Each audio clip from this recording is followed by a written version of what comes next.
This is how Jerusalem was taken in the 9th year of Zedekiah, king of Judah. In the 10th month, Nebuchadnezzar king of Babylon marched against Jerusalem with his whole army and laid siege to it.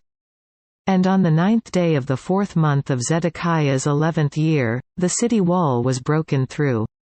Then all the officials of the king of Babylon came and took seats in the middle gate. Nergal-Sharezer of Samgar, Nebo-Sarsekim, a chief officer, Nergal-Sharezer a high official, and all the other officials of the king of Babylon. When Zedekiah king of Judah and all the soldiers saw them, they fled. They left the city at night by way of the king's garden, through the gate between the two walls, and headed toward the Arabah.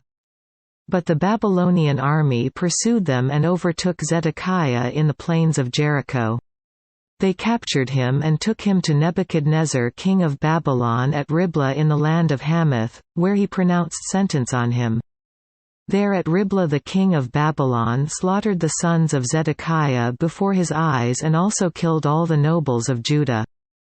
Then he put out Zedekiah's eyes and bound him with bronze shackles to take him to Babylon. The Babylonians set fire to the royal palace and the houses of the people and broke down the walls of Jerusalem.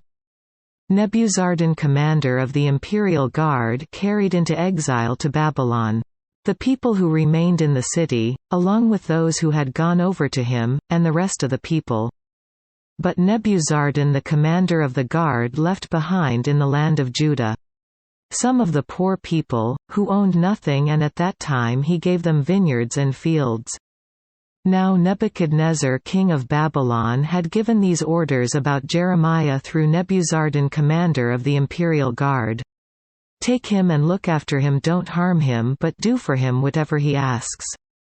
So Nebuzaradan, the commander of the guard, Nebushazban, a chief officer, Nergal-Sharezer, a high official, and all the other officers of the king of Babylon, sent and had Jeremiah taken out of the courtyard of the guard. They turned him over to Gedaliah son of Ahikam, the son of Shaphan, to take him back to his home. So he remained among his own people. While Jeremiah had been confined in the courtyard of the guard, the word of the Lord came to him. Go and tell Ebed-Melech the Cushite, this is what the Lord Almighty, the God of Israel, says, I am about to fulfill my words against this city through disaster, not prosperity. At that time they will be fulfilled before your eyes. But I will rescue you on that day, declares the Lord. You will not be handed over to those you fear. I will save you. You will not fall by the sword, but will escape with your life, because you trust in me, declares the Lord. Quote,